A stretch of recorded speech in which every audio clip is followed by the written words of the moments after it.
Our starting point this afternoon, President Moon Jae-in's team of special envoys have landed in Pyongyang ahead of their talks with North Korean officials on the upcoming inter-Korean summit set for this month, as well as the regime's denuclearization efforts.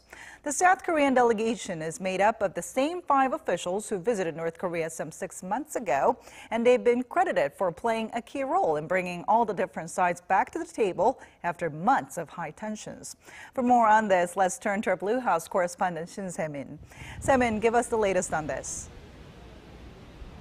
To you, about an hour ago, the presidential spokesperson briefed the reporters here about the progress in Pyongyang with the envoys. Now, early this morning, South Korea's special envoy left for the capital of Pyongyang at around 7:40 a.m.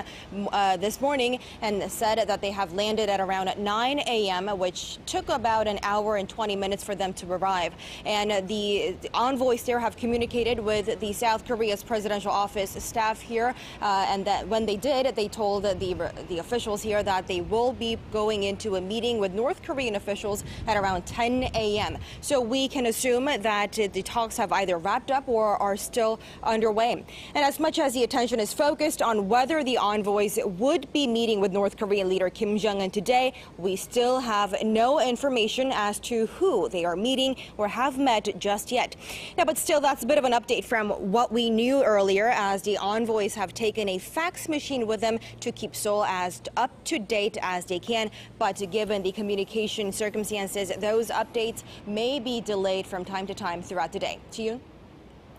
Now, the diplomatic landscape has changed since the same South Korean officials traveled to Pyongyang back in March, and we're hoping that this trip will be as successful as the last, especially in terms of agreeing on the details for a third inter-Korean summit this year and North Korea's denuclearization. Right, that's the goal, and that's what the South Korea's special envoy Chung Eui-yong had said when he was explaining his plans for the trip to reporters here at the top office on Tuesday. Plans about how to draw up ways for a complete denuclearization of the Korean peninsula, as well as implementing lasting peace in the region. Take a listen. As President Moon said before, this is an extremely important time in terms of establishing peace on the Korean peninsula. Peace in the region and complete denuclearization go hand in hand.